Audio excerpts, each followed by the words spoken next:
नमस्कार मंडळी. तर आज आपण बनवतोय पनीरची भाजी. तर त्याच्यासाठी पावशेर पनीर आहे, 2 कांदे, 3 टोमॅटो, 1 वेलची, 2 तुकडे दालचिनीचे, हे काजू आहेत, कोथिंबीर, 10 पाकळ्या लसणाच्या आणि आल्याचा तुकडा. तर आता आपण कांदे चिरून घेऊया.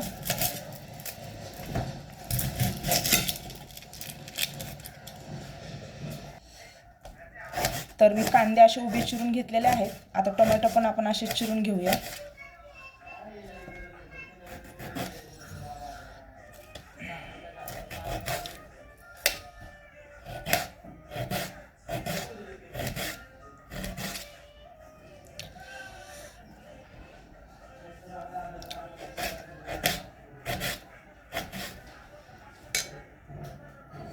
तर मी गॅसवरती कढई ठेवलेली आहे. आता आपण सगळे कांदा वगैरे सगळं भाजून घेऊया.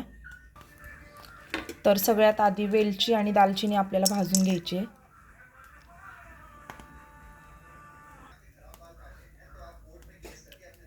तर आपली दालचिनी आणि भाजून झालेली आहे. आता आपण काजू भाजून घेऊया. काजू पण आपल्याला जास्त नाही भाजायचे, थोडेसे हलकेच भाजून घ्यायचे आहेत. आता आपण कांदा भाजून घेऊ आणि थोडंसं तेल घालूया त्याच्यामध्ये. आता याच्यामध्ये टोमॅटो घालूया. तर बघू शकता आपला कांदा, टोमॅटो आणि लसूण भाजत आलेला आहे. आणखीन त्याला मी 1 ते 2 मिनिटं भाजून गॅस बंद करणार आहे. तर आपला कांदा भाजून झालेला आहे. आता मी गॅस बंद करते. तर बघू शकताय पनीरचे मी असे पीसेस करून घेते.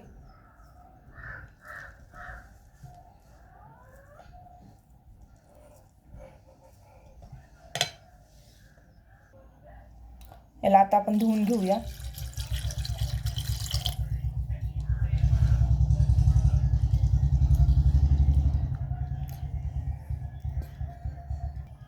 पनीर धुवून झाले. आता आपण याला 2 मिनिटं उकळी काढून घेणार आहोत.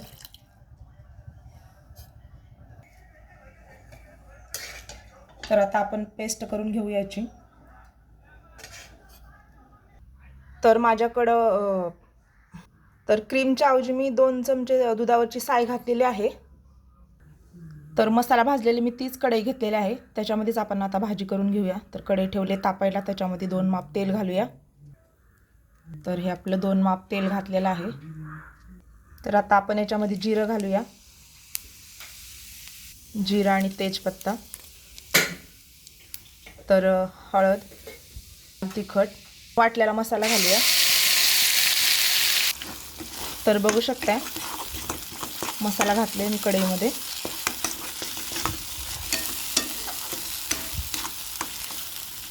मसाला असा छान असा परतून घ्यायचा आहे, चांगलं तेल सुटूस तर.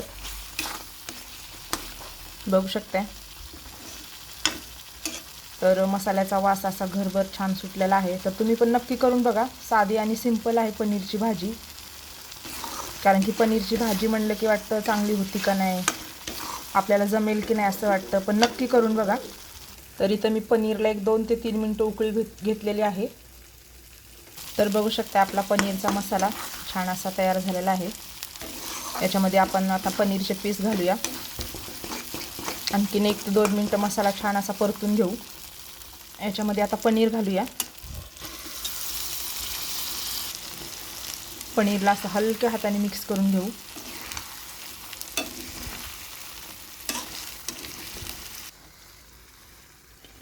तर मला ग्रेव्ही वाढवायची म्हणून मी थोडंसं मिक्सरचं भांडं थोडंसं विसरून पाणी घालणार आहे त्याच्यामध्ये. अगदी थोडंसं, जास्त नाही. बस. याच्यामध्ये आपण आता चवीपुरतं मीठ घालूया. तर याच्यामध्ये आपण आता कसुरी मेथी घालूया थोडीशी.